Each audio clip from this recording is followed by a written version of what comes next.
What would you do if the HOA called the cops on you while you were fishing your own lake?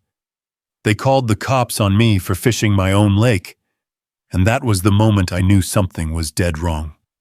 The way they yelled, the way they panicked, the way their eyes kept drifting to the shoreline. It didn't add up. And when I followed the signs, I uncovered a truth they never wanted me to see. Stick with me. This one goes deep. If you've ever had to fight for what's yours, drop a yes in the comments. And subscribe if you want more real justice stories just like this one. The first morning back on my family's lake felt like stepping into an old photograph. Colors a little faded, edges softened, but still familiar enough to settle in my chest like a memory I'd been missing for years. Coles Lake stretched out ahead of me, calm as glass, picking up the faint silver of dawn. A thin layer of mist hovered over the surface, drifting in slow ribbons across the water. The old aluminum boat creaked beneath me the same way it did when my father used to kneel on its bow, telling me where the bass were hiding this time of year. The oars glided through the water with a quiet rhythm. Dip, pull, breathe.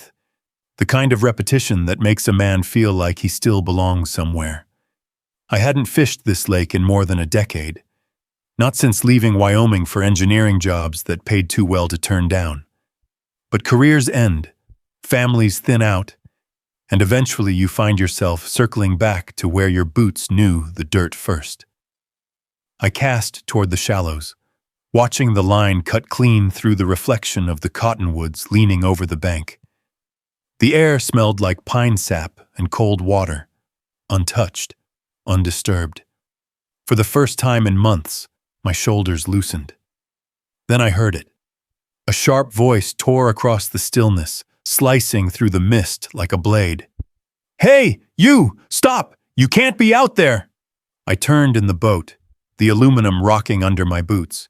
On the public access path, a woman in a bright coral jacket was storming down the slope like she intended to set the ground on fire with each step.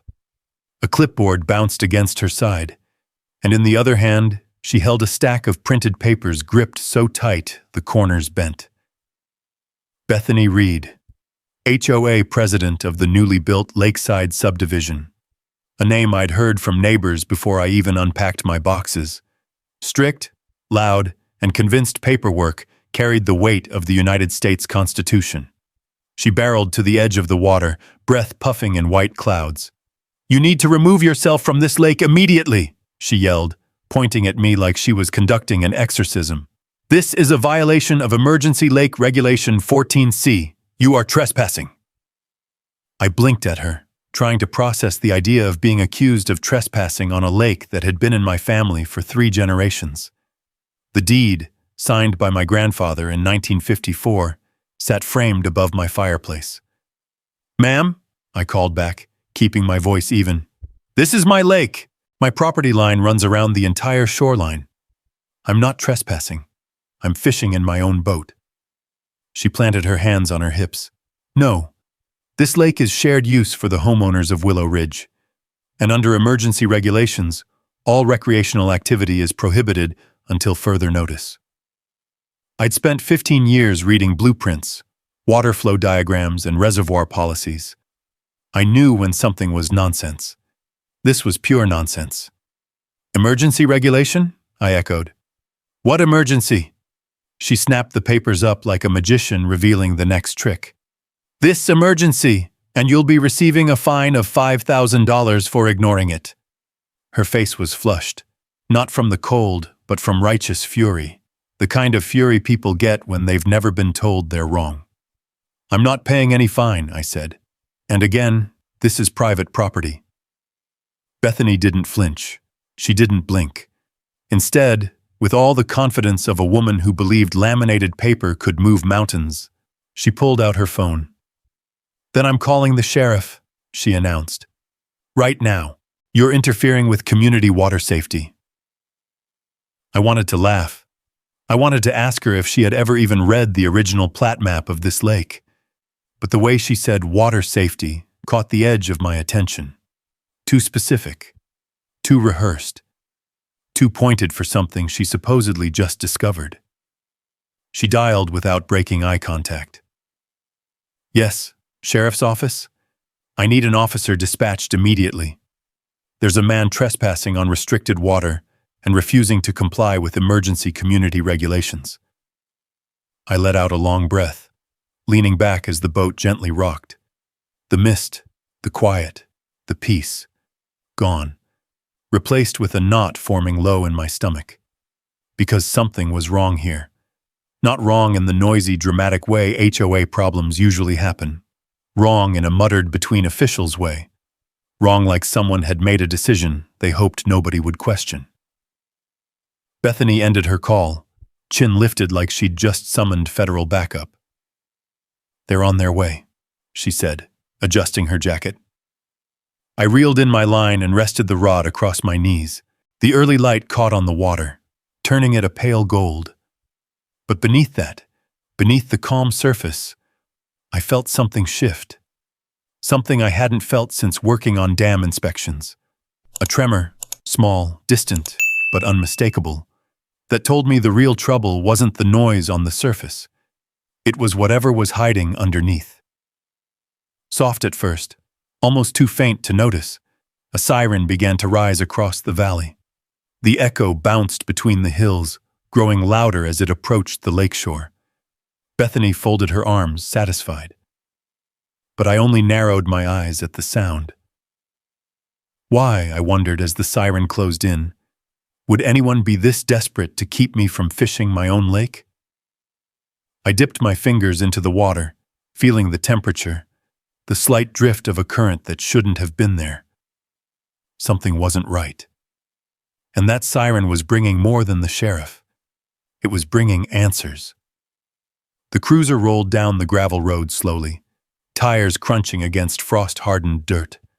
The sound carried clean across the lake, echoing off the timberline. Morning light had brightened now, sweeping the mist toward the western bank in long, ghost-like streaks. I rowed toward the dock, feeling that strange current again, subtle but steady, as if the lake were breathing unevenly. Sheriff Marcus Hale stepped out before the cruiser fully stopped. Tall, mid-40s, broad-shouldered, and wearing the same worn Stetson he'd had since high school rodeos. We'd grown up 2 towns over from each other. We weren't close, but we weren't strangers either. He gave a nod, respectful, not performative, before glancing at Bethany Reed, who had already planted herself like a land survey marker at the shoreline. "Sheriff," she called, striding toward him. "Thank you for coming so quickly. We have a trespasser on restricted water. He refuses to comply with the emergency regulation." Marcus lifted one eyebrow. "Morning to you too, Bethany. And what emergency is that?" "This one," she said, whipping out a laminated sheet like she was unveiling a court order. "Emergency Lake Regulation 14C, enacted last night by unanimous HOA vote." Marcus studied the paper for half a second. His dry tone said more than his words. Unanimous vote of what? 7 board members? 7 board officials, representing over 100 residents, she corrected sharply. "We have a responsibility to protect community water resources." I moored the aluminum boat to the old cedar post at my dock and stepped onto the planks. The wood groaned beneath my boots, familiar, dependable. I walked toward Marcus, the cold air brushing against my face in thin gusts. "Morning, Mark," I said. He gave a short nod. "Remy." Bethany spun toward him like she'd been stung. "You know him?" Marcus scratched his chin. "Yeah, Bethany. Most folks around here know the Cole family. This lake's been theirs for generations." Bethany blinked rapidly, lips pressed tight. "Be that as it may, he is currently violating—" I held out a folded document from my jacket. "Deed. Original plat map. Family ownership plot lines marked in black ink by my grandfather." Marcus took it, scanning it quickly, then handed it back with a simple, "Looks legitimate to me." Bethany stepped closer, jabbing a finger toward the lake. "Sheriff, you're missing the point. He's interfering with community water safety. The lake level has dropped dramatically. We have concerns about environmental impact. I almost let it slide. Almost. But the detail snagged, just like before. Dropped? I asked. How would you know that? Bethany stiffened. Our community monitors the shoreline for safety and maintenance. That's standard. And it has dropped. Considerably. I walked past her, down toward the end of the dock. Kneeling, I pressed my fingertips to the cold wood, then leaned out just enough to see the old brass gauge bolted to the piling. My father installed it the year I was born, 1979, so he could watch how snowmelt fed the lake. The brass was dull, scratched, but still readable. The water line was lower than it should have been.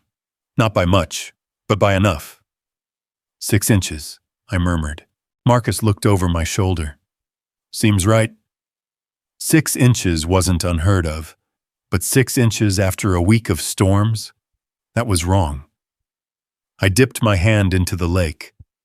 The current tugged slightly, pulling toward the HOA property line. Lakes don't do that. Not on calm mornings, not without wind. This was directional flow, forced flow, something pushing water, something pulling water. My mind shifted gears, flipping back into engineering mode, the way it used to during dam inspections.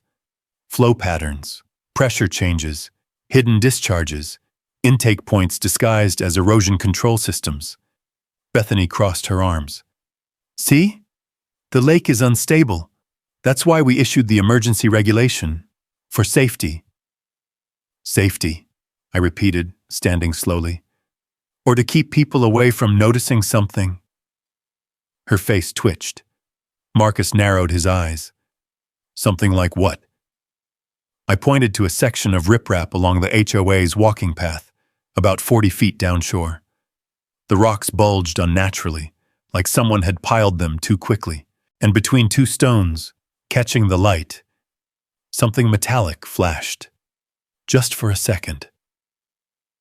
Something like that, I said. Marcus walked over, boots crunching. He crouched down, pushed aside a stone the size of a football, and froze. Bethany, he said carefully, what exactly is this? I don't know what you're talking about, she stammered, stepping back. That must be old irrigation infrastructure from before the development. Marcus didn't answer. Instead, he used a stick to shift the rocks wider, revealing a circular metal housing, 2 inches wide, coated in algae and silt. I recognized it immediately. A screened intake head. A water extraction intake. No irrigation system in Wyoming, none. Needed industrial intake hardware like that. That's not irrigation, I said quietly. It's a pump intake. Bethany's face blanched. No, that's not. It must have been left from the previous landowner. There was no previous landowner, I reminded her. It was my father, and before that, my grandfather. Marcus straightened slowly. He wasn't the kind of sheriff who jumped to conclusions, but even he couldn't hide the weight settling in his eyes. Bethany, he said, voice steady. Anything you want to tell us? She swallowed hard. Sheriff, I've already informed you. This entire area is under emergency regulation. That equipment is unrelated, and I don't appreciate being interrogated. I watched her closely. Her pupils were tight, her breathing shallow. She wasn't just irritated. She was cornered. She pulled herself up, chin lifted. Sheriff, if you won't enforce the regulation, I'll escalate this to county zoning and environmental safety. Marcus exhaled through his nose, long and tired. Bethany, you called me because you thought a man was trespassing. Turns out the man's the owner, and now we've got equipment in the lake that sure as hell doesn't belong. Bethany stepped back, clutching her clipboard like a shield. You have no right to accuse me of anything. None. She spun on her heel and marched up the path, her boots snapping twigs as she went. She didn't look back. Marcus waited until she was out of earshot, then crouched again, examining the intake. That's industrial grade, he muttered. Yep. Pull rate? Hard to say, I said. But if it's running steady, maybe a few thousand gallons a day. He let out a low whistle. Any reason the HOA would need that much water? Not for landscaping, I said. Not unless they're hiding something. Marcus stood and brushed his palms on his jeans. I'll check what permits they filed. You check your maps. Something's off. A cold wind kicked up from the north, rippling the water. The lake felt different now, like it was holding its breath.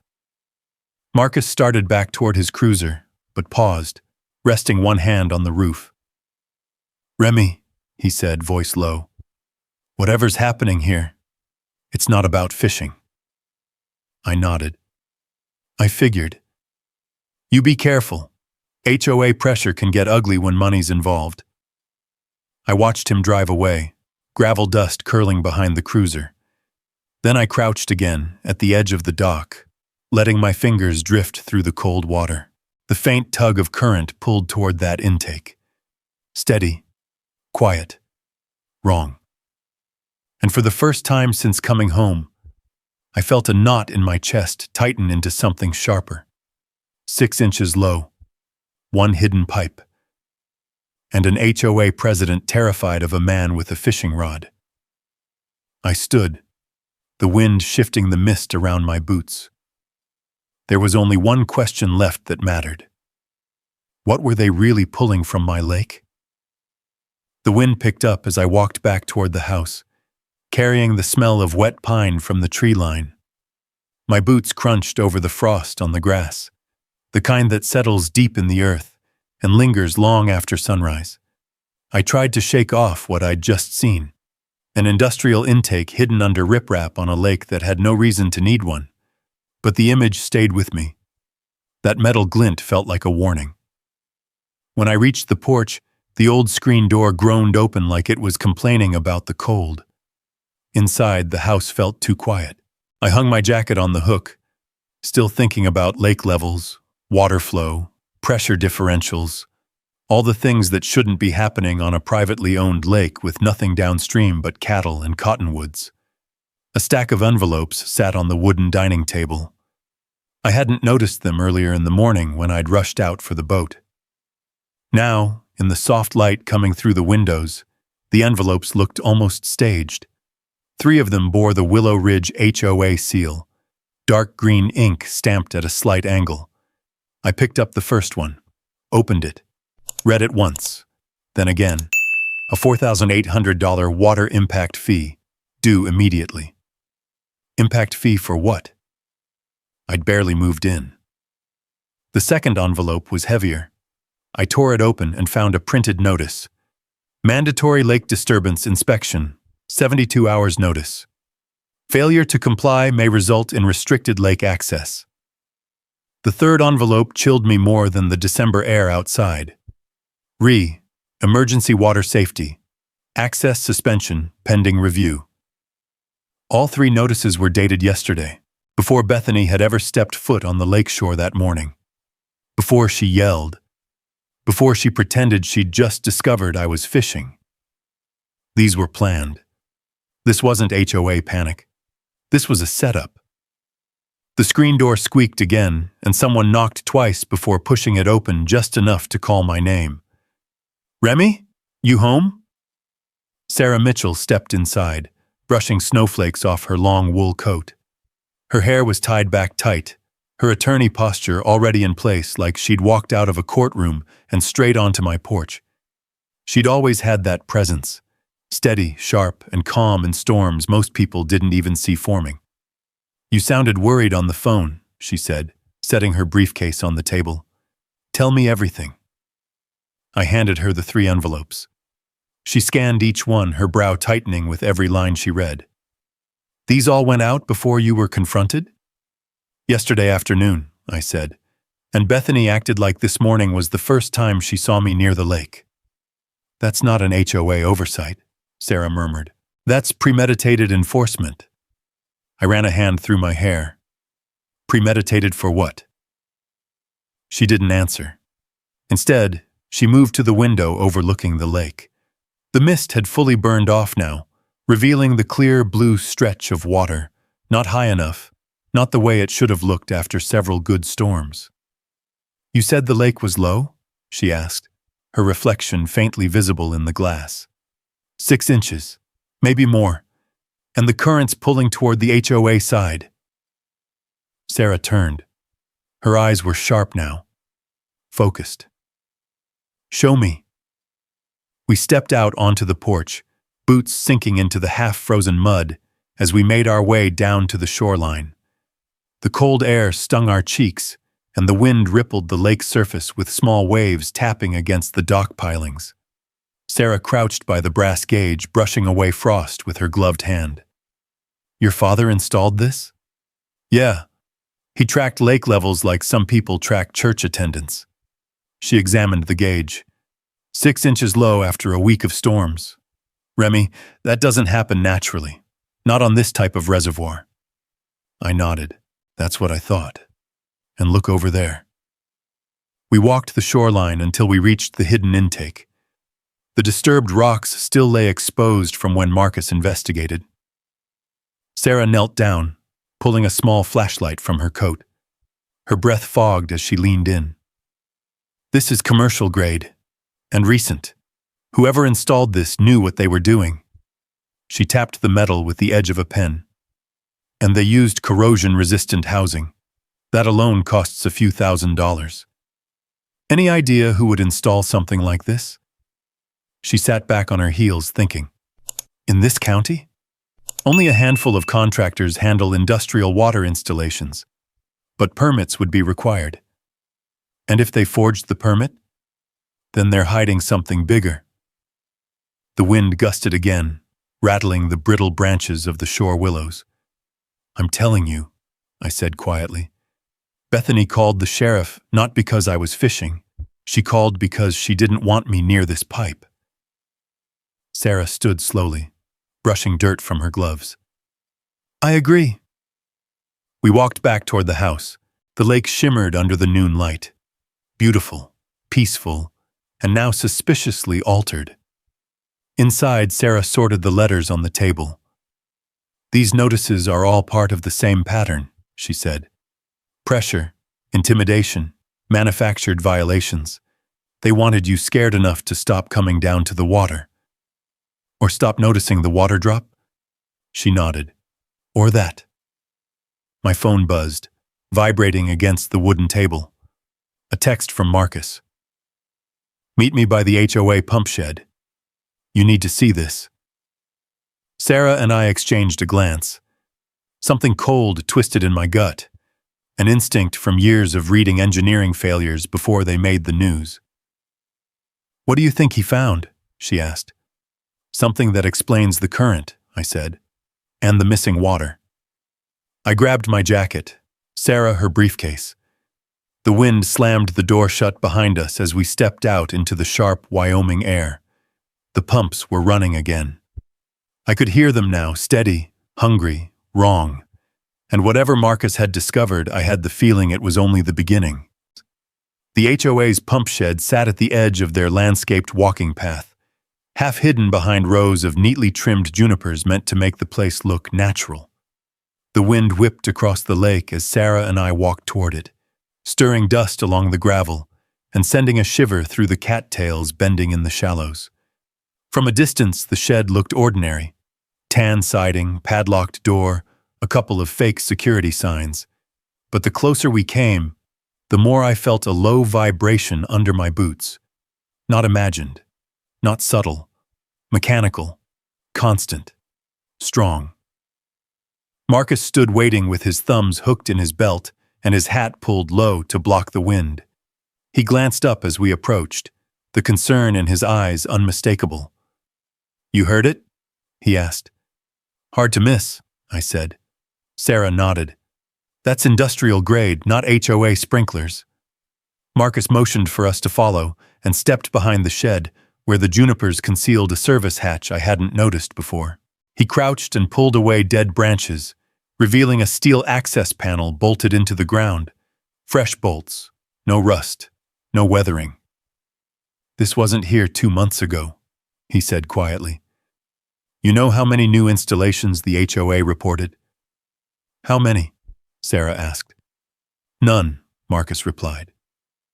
Something cold threaded through my spine. He lifted the panel using a crowbar, and the sound alone, the heavy metallic clank, told me the structure beneath was deeper than a simple irrigation pit. When the hatch swung open, a draft of warm air and the faint smell of ozone hit us. I knelt beside Marcus and looked down into the opening. A pump array, at least 3 units, sat mounted in a reinforced concrete pit. Thick, insulated hoses fed down into the soil, disappearing under the retaining wall. On the far side, electrical conduits ran from a breaker panel rated far beyond what a small HOA pump shed could ever justify. Sarah let out a slow breath. This is a commercial extraction system. Marcus nodded grimly.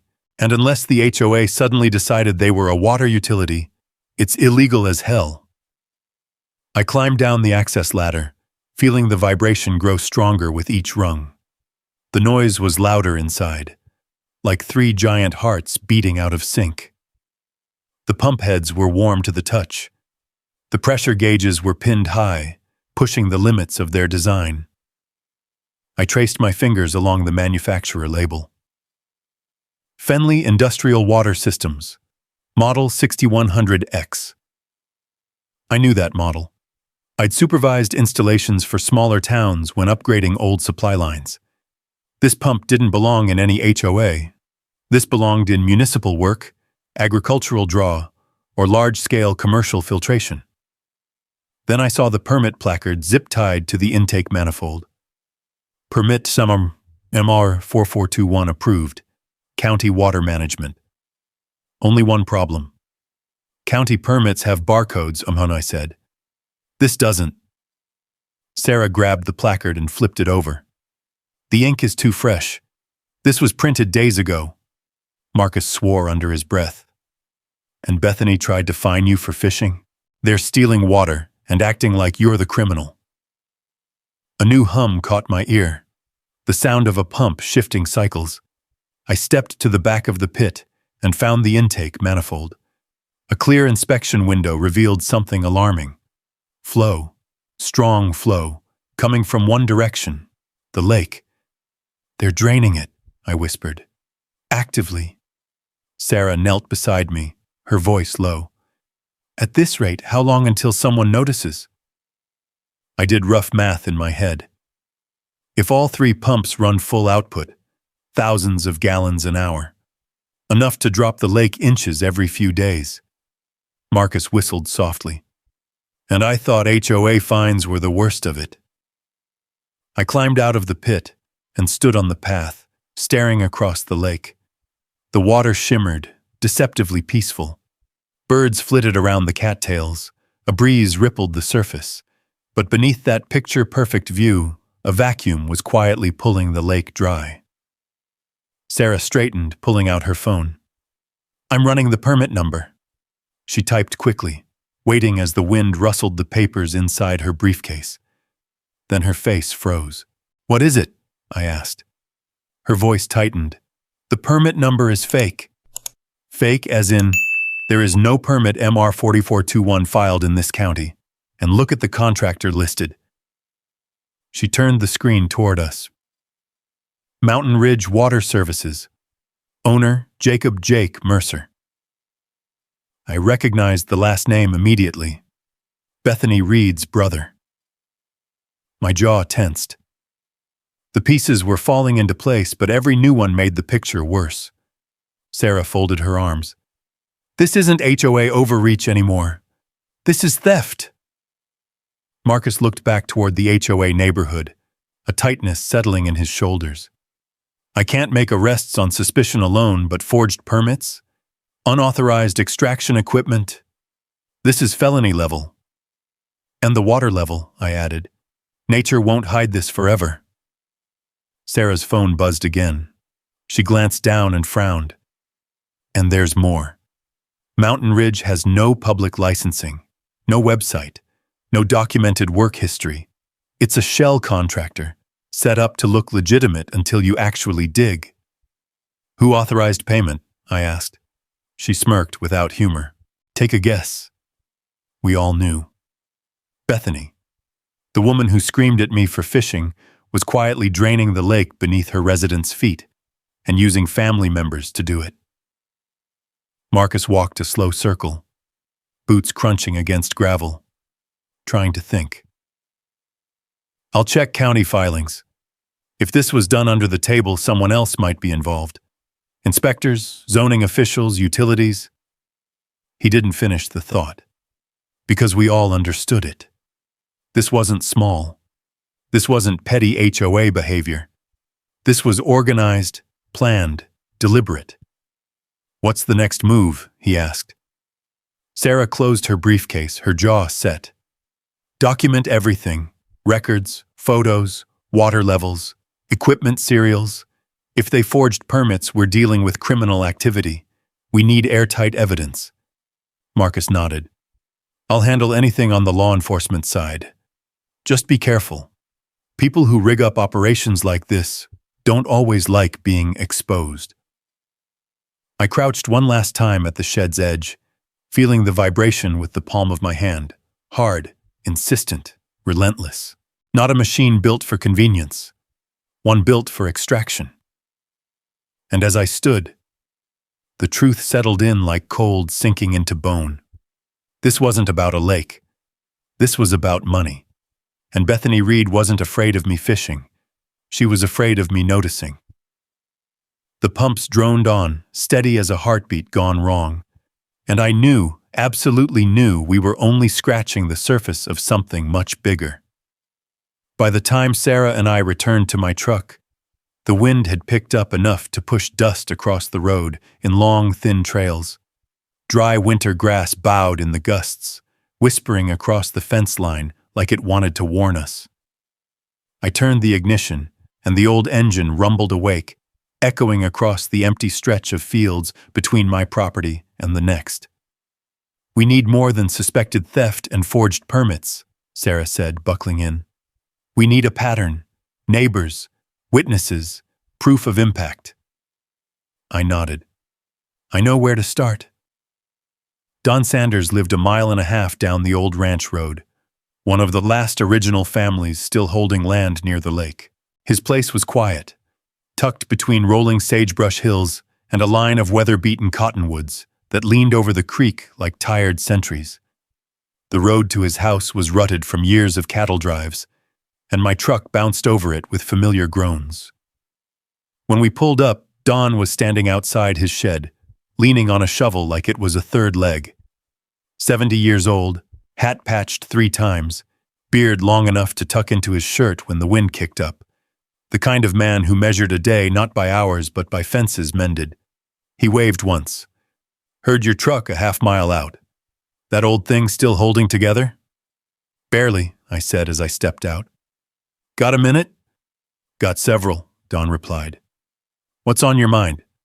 You're well, I said. Still giving you trouble? His expression shifted, subtle, but enough to know the topic wasn't small talk. Dropped 10 feet last year, he said slowly. Never seen anything like it, not even in drought. Thought maybe the aquifer shifted. But then, he paused, tapping the shovel handle against his boot. Then it dropped another 2 feet this summer. No reason at all. Sarah joined us, notebook already out. Have you reported it? Reported it to who? Don chuckled without humor. HOA? County? Might as well report it to the horse trough. He gestured for us to follow him. Inside the shed, the wellhead sat surrounded by tools and old feed bags. A depth gauge hung on a chain down the casing. Don lifted it and pointed to the markings. Used to hit water 25 feet down. Now it's closer to 40. And dropping. Sarah crouched over the casing, examining the edges. Any changes on the HOA side around the time this started?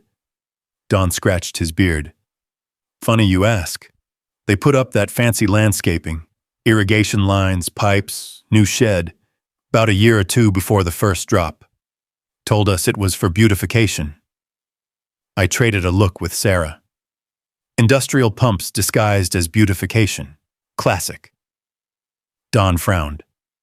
You two know something I don't? Sarah closed her notebook. Maybe. But first we need more data. Anyone else having water issues? Don nodded. You should talk to Mary Lou over on the ridge. Her spring's nearly gone. And old Frank across the pasture. His pond looks like someone pulled the plug. A cold knot formed in my chest. Mind if we check? He waved again. Take my ATV if you want. Roads will get you stuck otherwise. We thanked him, and moments later, Sarah and I were bouncing across the ridge trail in Don's rattling ATV, dust pluming behind us. The lake glimmered faintly to our left, beautiful from a distance, wounded up close. We reached Mary Lou's place just as she was coming out to feed her chickens. Thin woman, sharp eyes, and a temperament that could curdle milk at 60 yards. Your spring's low? I asked after greeting her. Low? She snorted. It's dying. Been bubbling less each month. Thought it was the cold, then realized cold never stopped it before.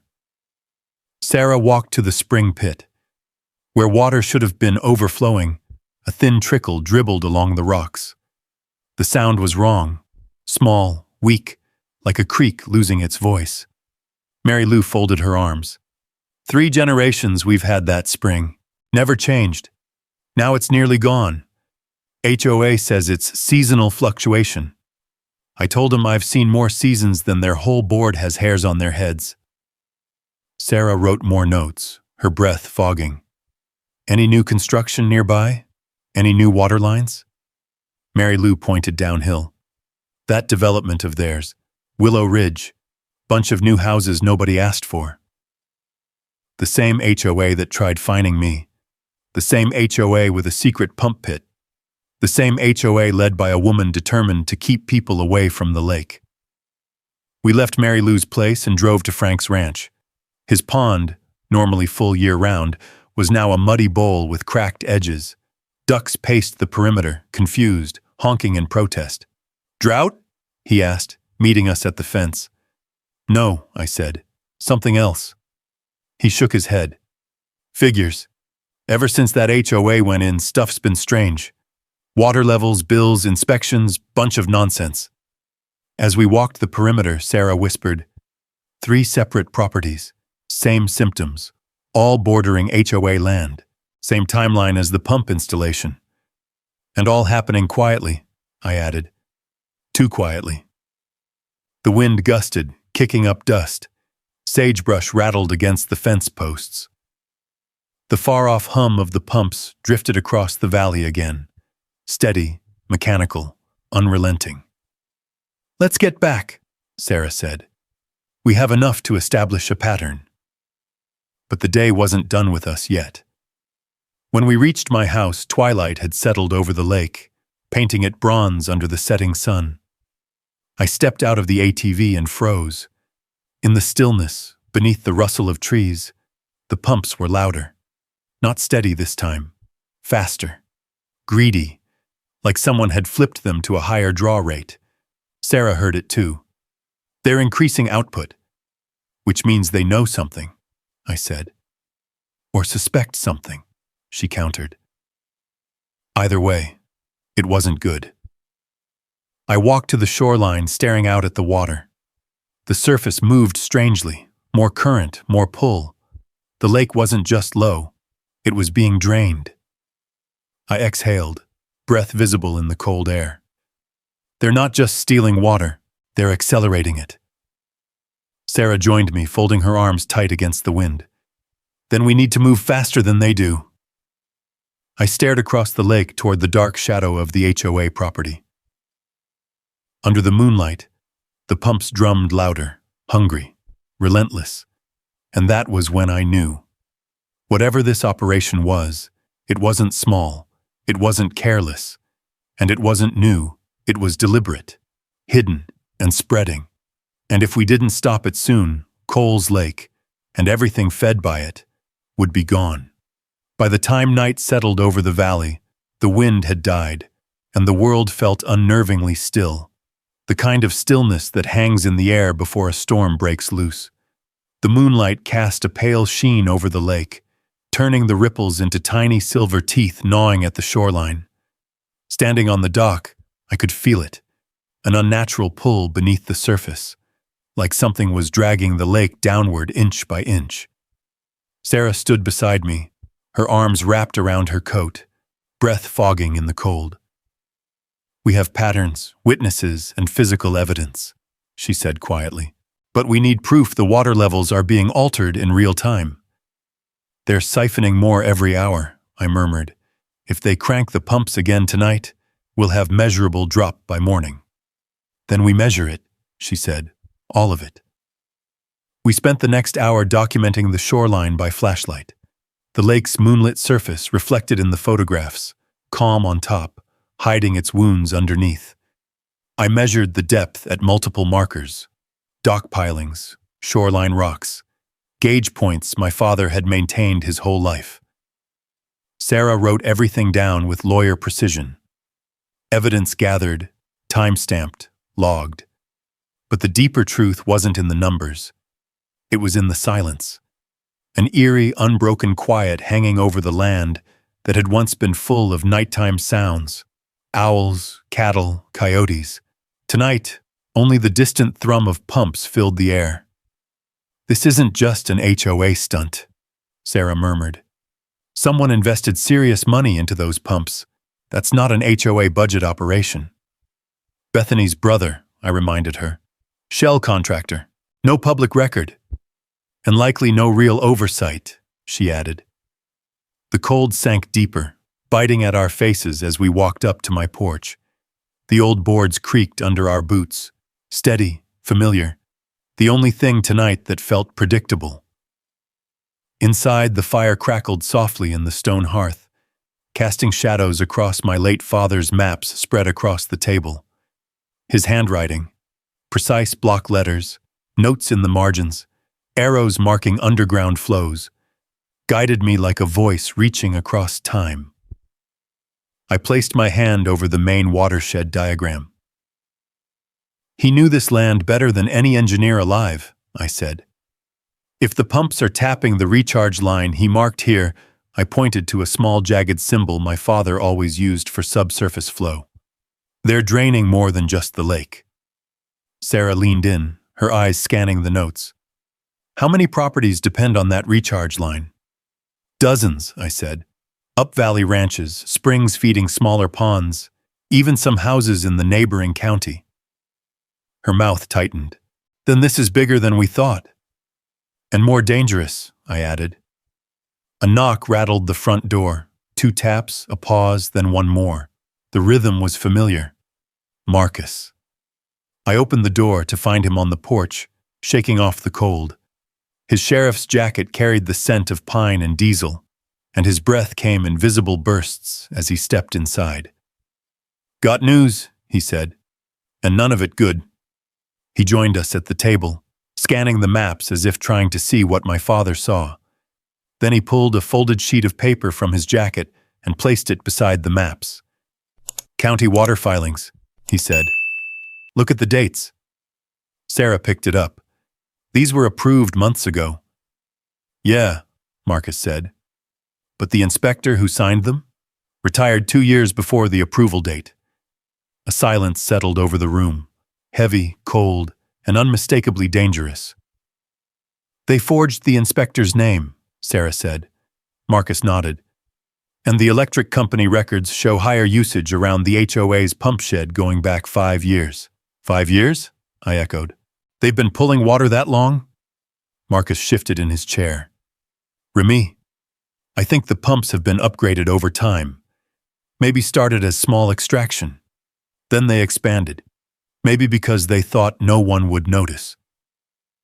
A slow burn started forming in my chest. 5 years.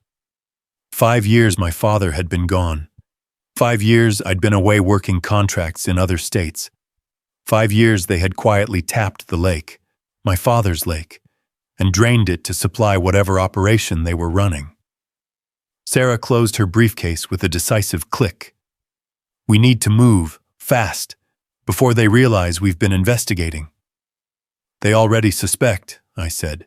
They increased pump pressure tonight. Marcus rubbed his jaw. Then tomorrow night might be worse. Sarah sat straighter. We go public. HOA meeting. Full confrontation. Residents need to know what's happening under their feet. Marcus gave a slow nod. You bring the maps, photos, witness statements. I'll bring the utility records.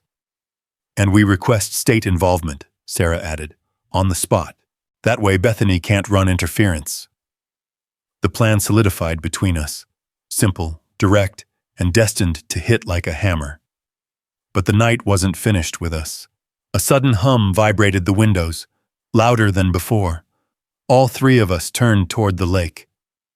They turned the pumps up again, Marcus muttered.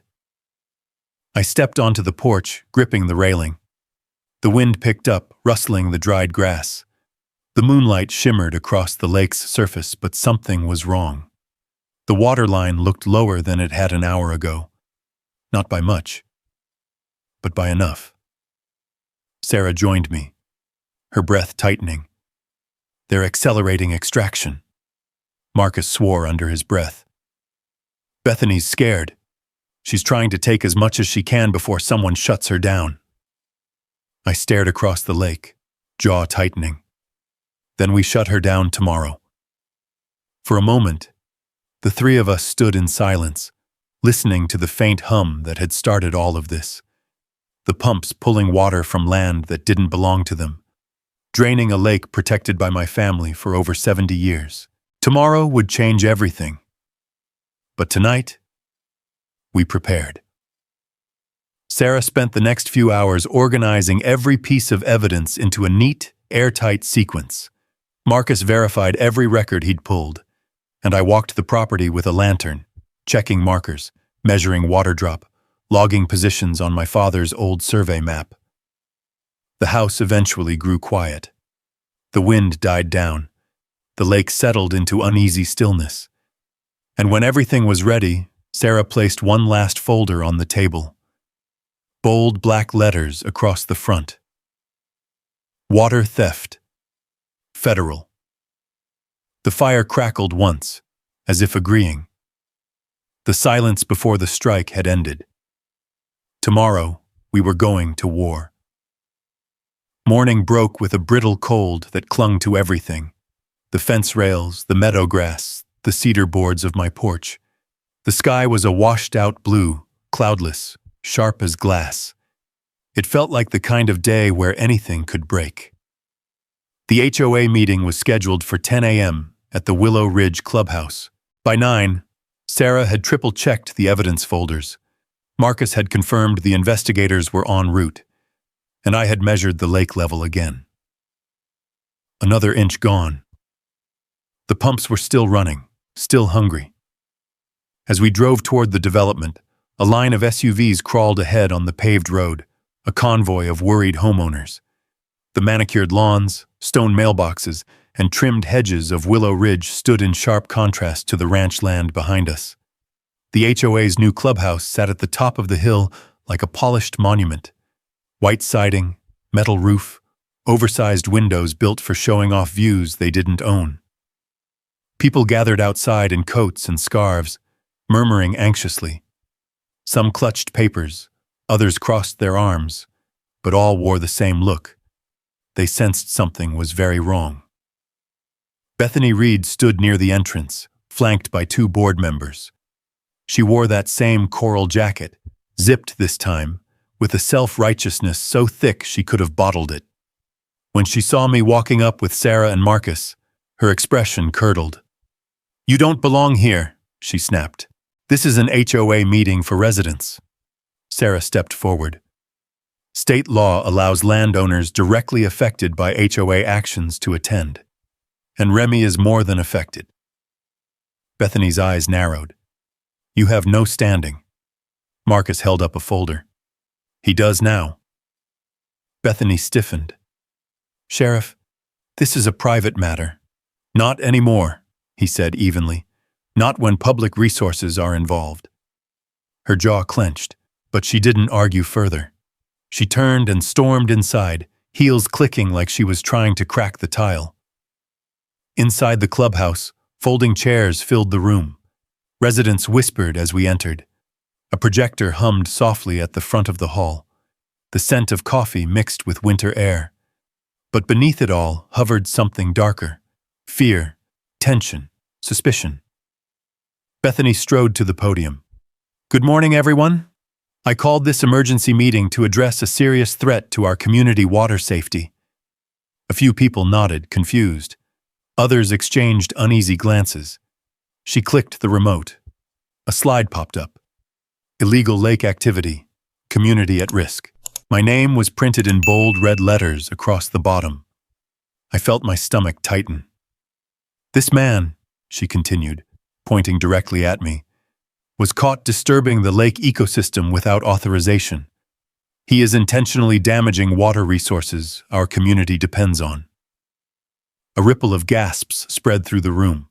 Before Sarah or I could respond, she added, "I have already issued fines and notices to protect our neighborhood." Sarah's voice cut through the room like a blade. "Notices dated before the incident." Dozens of eyes swiveled toward her. Bethany's nostrils flared. "Those notices are legitimate." "No," Sarah said calmly. "They're coordinated, and they were meant to push Remy away from his own shoreline before he discovered something you didn't want anyone to see." The room murmured again, louder now, restless. A man in the front row stood. What did he discover? I stepped forward and placed my father's large survey map on the projector stand. The room fell into a hush. The old parchment rustled like dry leaves. My father's handwriting filled the margins. Years of water studies, flow patterns, elevation notes. "This," I said, pointing to the lake, "is Coles Lake. My family has owned it since 1954. Not the HOA, not Willow Ridge. Us." Bethany slammed her palm against the podium. "Irrelevant. The community relies on that lake." Sarah didn't blink. "Then they should know what's happening to it." I clicked the remote. Next slide. Photos of the hidden intake under riprap. Gasps filled the room, real, sharp human reactions. "That's on our shoreline," someone whispered. Another added, "I jog past that spot every day." Marcus stepped forward. "Sheriff's office inspected the site. That intake is connected to industrial pumps installed without proper permits." I changed the slide again. The photo of the underground pump pit, huge, humming, illegal, filled the screen. Someone stood abruptly. "What is that thing?" "A commercial-grade extraction system," I said, "capable of draining thousands of gallons a day." Voices rose all around us. Panic, anger, confusion. Bethany seized the podium again. "These images were taken illegally. This is doctored. This is—" "Enough." Sarah's voice cut through everything. She held up the forged permit, laminated for clarity. "This permit number does not exist. The signature belongs to an inspector who retired 2 years before the approval date. And the contractor listed, Mountain Ridge Water Services, is owned by one person." I clicked the next slide. Jake Mercer, owner. Relation, brother to HOA president, Bethany Reed. Bethany's face drained of color. Someone in the back shouted, "You stole our water?" Another, "We paid dues for this?" Another, "Is that where our money went?" Bethany banged the podium. "Lies, slander, this is manipulation." But the room wasn't with her anymore. A woman near the aisle stood. "My well dropped 8 feet this year. You told me it was normal." A man added, "My irrigation pond dried up last spring. Did you take our water, Bethany?" Shouts erupted, anger, betrayal, fear blending into a storm. I raised both hands slightly. "Everyone, listen." The room quieted enough to hear the hum of the projector. For months, maybe years, these pumps have siphoned water from Coles Lake and the aquifer beneath your homes. The water feeding your wells, springs, ponds, it's all connected. And they have been draining it for profit. I gestured toward Sarah. And what they did isn't just wrong. It's a federal offense. The door to the clubhouse opened. 2 men stepped inside. State water investigators. Dark jackets, badges clipped to belts, carrying thick folders of reports. One spoke loudly, clearly. "We received your request, Sheriff. Effective immediately, the state is opening a formal investigation into unauthorized water extraction, permit forgery, and environmental interference." The room fell into shocked silence, so complete you could hear the radiator ticking along the wall. Bethany's voice wavered. You can't do this." But she was no longer in control. She was exposed. And the real storm was just beginning. The clubhouse, moments earlier filled with anger and confusion, had fallen into a brittle silence. Even the air seemed to hold its breath. The 2 state water investigators stepped farther into the room, boots tapping against the tile. Their badges glinted under the fluorescent lights. Cold, official, unmistakably real. Bethany stood frozen behind the podium, gripping its edges as if the wood could save her from the truth closing in around her. Her eyes darted from the investigators to me, then to Sarah, then to Marcus, searching for a lifeline that didn't exist. The older investigator, a tall man with weathered hands and a voice like gravel, addressed the room. "Ladies and gentlemen, we received multiple reports this morning regarding suspicious water extraction, unapproved pump installations, and potential permit forgery. We're here to verify the claims, review documentation, and secure any involved equipment." He held up a stack of printed documents, thick as a phone book. "And what we've found so far," he said, "is concerning." Whispers rippled through the crowd again. Fear, betrayal, disbelief melting into something heavier. Sarah stepped forward, handing over the forged permit she had laminated. "This is the permit tied to the pump system." The investigator examined it briefly, then looked at his partner. "Not county issued. Wrong paper, wrong seal, wrong signature, wrong everything." Bethany sputtered. That's not possible. That permit was issued legally." The second investigator cut her off, calm but firm. "Ma'am, the man whose name is signed here retired in 2017. We have his records." Someone in the crowd gasped. Another man muttered, "She forged a dead man's paperwork?" "He's not dead," the investigator corrected, "but he's definitely retired, and he's already confirmed by phone he never authorized this permit." Bethany's face drained of color. The older investigator handed the permit back to Sarah. "Where is the pump system located?" Sarah answered. "Behind landscaping on the HOA walkway, covered by false rock layers. And connected to an intake pipe on the lake's edge," I added. Water was being siphoned at increasing rates. The lake level dropped another inch this morning. A woman in the front row covered her mouth. "My well dropped 8 feet. And our bills went up," another added. "And they told me my spring was drying naturally." The room erupted again, this time not confused, but furious. Bethany tried to regain control, raising both hands. "Everyone, please! This is all being twisted to make me look..." "Look what, Bethany?" someone shouted. "Like you didn't drain our water? Like you didn't steal from us?" another yelled. "Like you didn't lie to our faces?" added a third. The older investigator approached the front table where Bethany stood. "Ma'am, we'll need access to all HOA financial records, contracts, invoices, and board meeting minutes for the past 5 years." Bethany stepped back, clutching her clipboard to her chest. "You have no right to..." Marcus stepped beside the investigator, badge visible. "They do, and if you refuse, I can obtain a warrant within the hour." She swallowed, jaw shaking slightly. I need to speak with legal counsel." "That would be wise," Sarah replied. Marcus motioned toward me. "Remy, the transfer logs?" I opened my folder. "We traced thousands of gallons per day leaving the lake's recharge zone." Sarah added, and cross-referenced the pump power usage. It exceeded standard HOA landscaping systems by… What was the number? She flipped through her notes. By 400%. A young couple seated near the aisle looked horrified. 400? The woman whispered. Where was all that water going? The second investigator opened his binder. Thus far, we've tracked multiple tanker deliveries and irrigation service invoices to a landscaping contractor in the next county, paid for by HOA funds. I felt a cold wash run down my spine. You mean… The investigator nodded. The HOA was selling stolen water. The room exploded, voices rising at once like an angry flock of crows. Selling our water?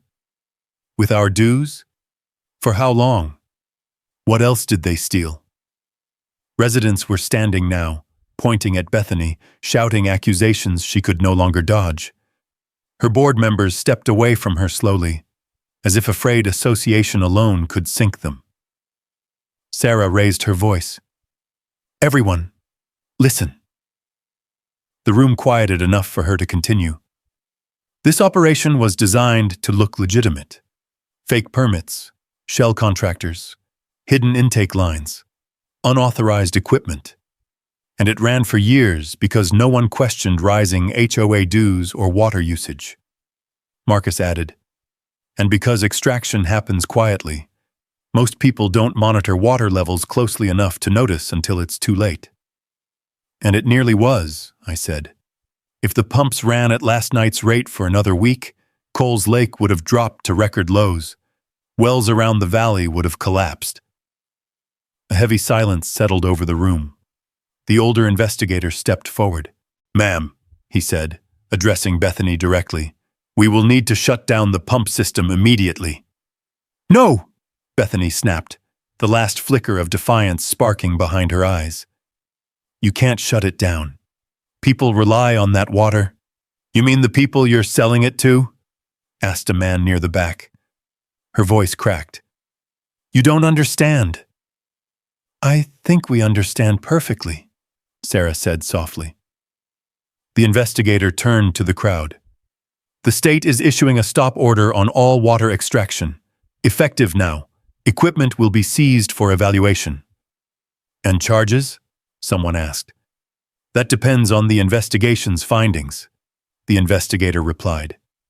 But forged permits, illegal extraction, environmental interference, and misuse of HOA funds are all serious offenses. Bethany's clipboard slipped from her hands and clattered on the tile. Papers scattered like fallen leaves. She didn't reach for them. The room watched her in stunned silence. One of the board members finally spoke. Bethany, why? She didn't answer. She just stared at the floor, breathing shallow, shoulders trembling, like the truth itself had weight enough to crush her. The investigators gathered their binders. Marcus stepped aside with them, speaking quietly, and residents moved out of their seats, forming clusters of whispered conversations filled with shock, grief, and anger. But through it all, one thought hung in the air like dust caught in sunlight. The pump system wasn't just a mistake. It wasn't a misunderstanding. It was a betrayal, calculated and quiet. And it was far from over.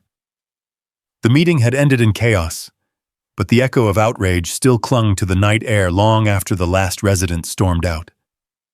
Outside the clubhouse, porch lights flickered on across the neighborhood.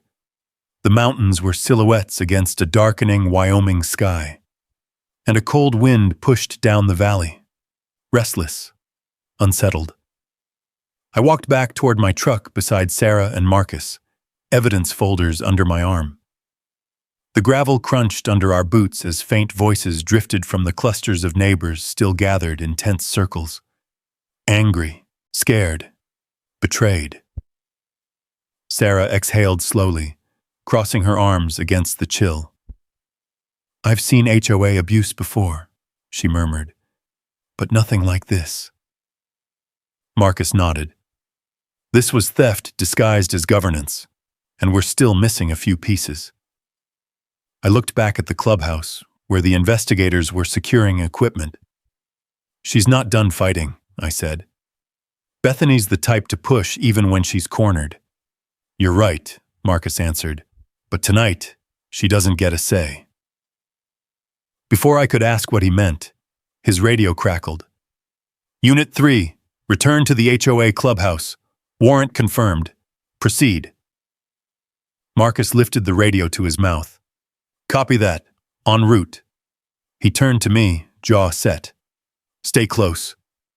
Headlights appeared at the end of the road, 2 cruisers rolling in slow and steady.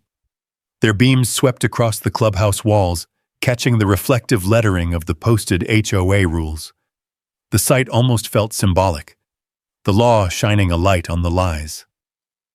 Residents drifted toward the scene, drawn by the movement, whispering, pointing, waiting. The investigators stepped back out of the clubhouse, now carrying sealed evidence bags, pump schematics, forged documents, USB drives, and printed invoices. They nodded at Marcus. All yours, Sheriff. Marcus walked up the clubhouse steps, hand resting on the edge of his duty belt. Is she still inside? Front office, one investigator replied. With her brother. Right on cue, the front door opened.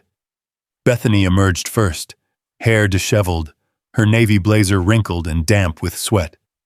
Her brother, Jake Mercer, the contractor behind the pump setup, followed behind her. His face was pale, jaw clenched so tightly it tremored. Bethany spotted the cruisers and froze. Marcus, no, this is not necessary. I can explain. You had your chance to explain, Marcus replied, voice low and steady. Now it's time to answer. Jake stepped forward defensively. Hey man, slow down. This is a misunderstanding. All of it.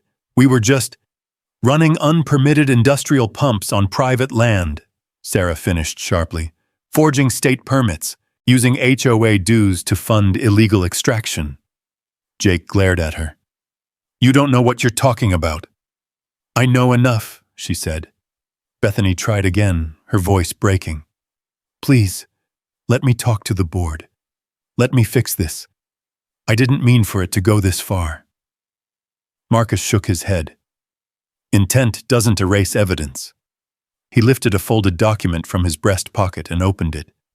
Bethany Reed, by order of the State Water Authority and the County Sheriff's Office, you are hereby placed under arrest for unauthorized water extraction, permit forgery, misuse of HOA funds, and environmental interference. She gasped, stepping back. No, Marcus, please. I've lived here 15 years. I've served this community. And you used that trust to steal from it, he said. The investigator stepped in, reading off the secondary charges. Additional charges pending review of financial data, potential civil penalties for damages to groundwater sources. Jake backed away, hands raised. Hold on. I didn't forge anything. I just installed what she hired me to install. You operated unlicensed pumps on private property, Marcus said, and the permit is in your contractor file. You're coming with us. No, Jake said, shaking his head. You can't. Marcus, come on! But it was already happening. 2 deputies stepped forward. The sound of cuffs closing around their wrists echoed in the stillness. Metal on metal, sharp and final. Residents gasped. Some filmed. Some whispered prayers. Some just stared, unable to believe that the people who'd claimed to protect property values had been stealing them dry. Bethany looked at me then, eyes red, desperate, tired. Why couldn't you just leave it alone? She whispered. I held her gaze, the weight of 70 years of my family's stewardship behind my words. Because it's my lake, I said quietly, and you nearly killed it. They led her and Jake toward the cruiser. Flashing lights painted the lake's surface red and blue. A cold gust rippled across the water, bending the reeds along the shoreline. It felt like the lake itself was exhaling. As the doors closed behind the arrested siblings, one of the investigators approached me. Mr. Cole, he said, offering a sealed envelope. This came through the system a few minutes ago. Official notice from the county. Might want to read it. Sarah leaned closer as I opened it. The letter was short. The Pine Valley HOA is hereby dissolved until further notice. All operations, fees, and enforcement actions are suspended effective immediately. Sarah let out a slow breath. Well, that'll shake them. I folded the letter, feeling something inside me loosen for the first time since this all began. The pumps are off, Marcus said, stepping beside me. The system is seized. They can't touch the lake again. And the water theft? I asked. State is taking over. They'll trace every gallon. Residents began thanking Marcus, thanking Sarah, even thanking me. Hurt mixed with relief. Relief with outrage. Outrage with hope. But beneath every voice, beneath every breath, there was one shared understanding. This wasn't the end. This was accountability finally catching up. Sarah placed a hand on my shoulder. Come on, Remy. Let's get home. I glanced back at Coles Lake. Dark, quiet, still. For the first time in years, it had a fighting chance. And tomorrow, it would start to breathe again. Dawn rolled over Coles Lake in slow, amber strokes the next morning. The kind of sunrise my father used to call quiet gold. There wasn't a ripple out of place, no artificial current, no mechanical hum vibrating beneath the earth. Just wind brushing the surface and the soft creak of my old dock settling with the cold. I stood at the edge of the weathered planks, coffee in hand, watching the mist lift off the water like a long-held breath finally released. The pumps had been silent for less than 12 hours, but the lake already felt different, calmer, fuller, alive. Behind me, gravel popped under tires. Sarah's SUV rolled to a stop, and she stepped out holding a stack of documents tightly bound in a rubber band. You look like a man who finally slept, she said, smiling faintly. Not sure I actually did, I admitted. Still feels unreal. She walked to my side, looking out across the lake where sunlight shimmered like fresh lacquer.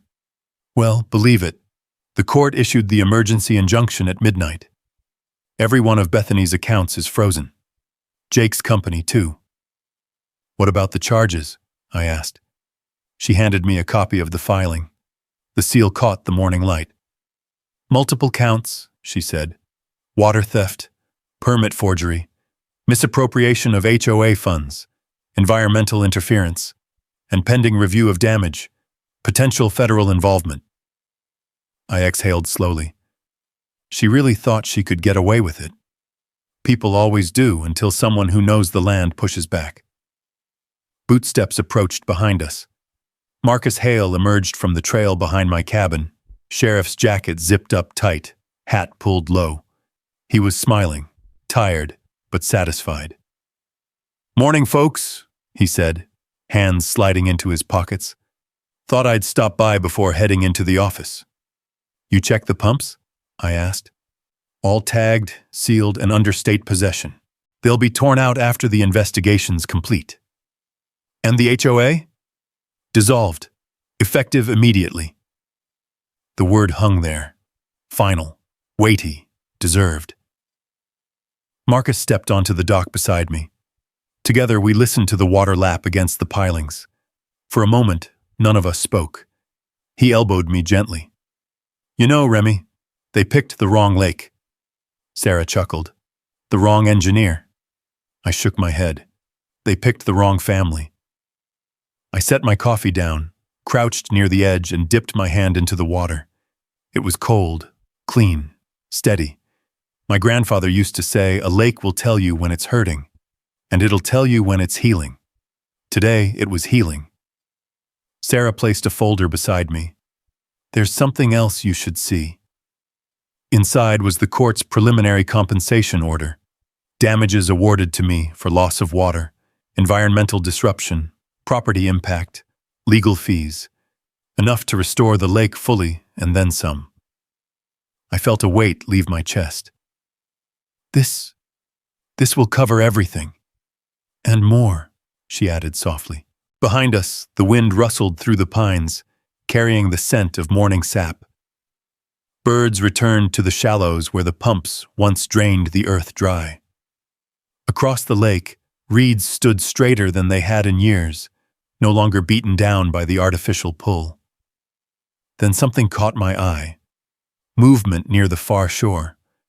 A doe stepped out from the tree line, lowered her head, and drank from the water's edge.